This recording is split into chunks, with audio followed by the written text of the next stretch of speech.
Всем привет! Это канал Any Nails. Приглашаю вас в мини-путешествие в город Выборг.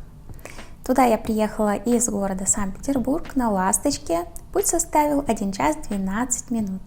Заранее рекомендую вам прийти и занять места, иначе вы будете целый час 12 минут ехать стоя, а такое было.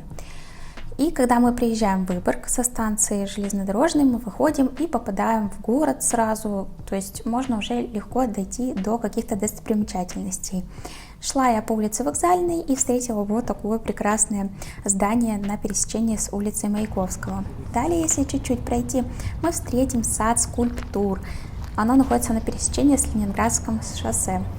Там очень прикольно погулять и посмотреть на всякие скульптуры. Далее, если идти по проспекту Суворова, можно встретить библиотеку Алвара Аалто. Построена она в 1935 году по проекту всемирно известного архитектора Алвара Аалто. Шедевр мировой современной архитектуры функционализма. Находится под охраной ЮНЕСКО. Ведется экскурсионное обслуживание, но я туда попала без экскурсии, просто, наверное, как читатель.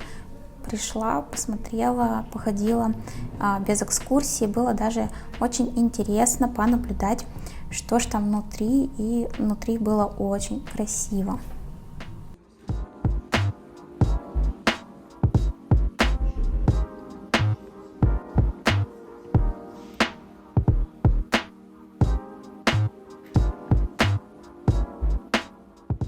Также, если вы выйдете из библиотеки, вы встретите рядышком скульптуру лося. Она установлена в 1928 году. И, кстати, у нее есть копии в городе Хельсинки и Лахте. Далее, если свернуть на улицу Выборгскую, вы встретите бастион Панцерлакс. Это сохранившаяся часть оборонительных укреплений Гронверка, рогатой крепости. А далее здание Музея изящных искусств и художественной школы. Там есть выставочный центр Эрмитаж Выборг. А если дальше прогуляться по улице Выборгской и на пересечении с улицей Титова, мы встретим башню ратуши. Это единственный уцелевший фрагмент средневековой городской стены, пролегавший поперек современной линии улицы. А для того, чтобы увидеть вот этот замечательный трамвайчик, это памятник Выборгскому трамваю, нужно пройти по улице Титовой на улицу Крепостную, и в этом маленьком треугольничке вы встретите этот замечательный трамвай. Там можно попить кофе и сделать очень классные фотографии. А далее я уже увидела вот такую классную круглую башню. Она сохранилась до наших дней, это часть крепостного оборонительного узла 16 века. А по сути, для чего я ездила в Выборг, это для того, чтобы посмотреть самый старый жилой дом России.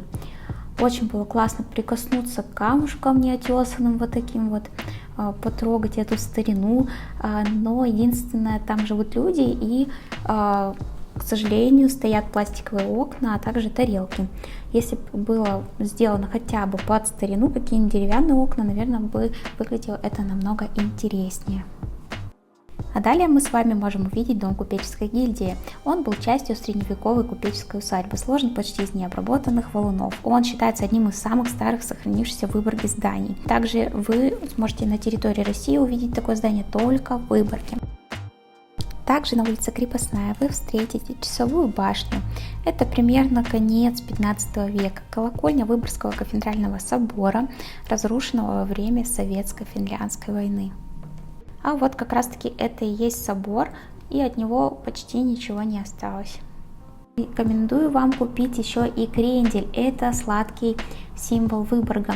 Его можно купить в лавке вкусностей, а также там классный лимонад, обязательно попробуйте.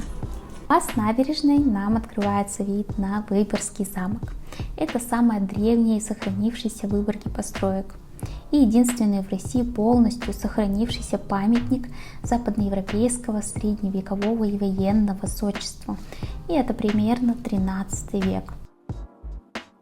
Мне очень понравилось гулять в крепости, там классные такие узкие проходы, и есть еще вид на такую панораму города, тоже очень было интересно посмотреть. Вообще в Выборге очень много интересных мест, и есть места, в которые я ходила, но просто у меня не осталось фотографий, либо видео от того места. И еще есть места, куда бы я хотела сходить в следующий раз. Это, допустим, парк Монрепо, он большой достаточно, и просто он был закрыт на просушку, и когда-нибудь в этом году, этим летом, я туда съезжу и, возможно, тоже сниму видео. Так что, если вам вообще понравилось это видео, то ставьте лайки, подписывайтесь на мой канал и ставьте колокольчики, чтобы не пропускать такие новые, интересные, полезные видео. А на этом все. Всем пока-пока.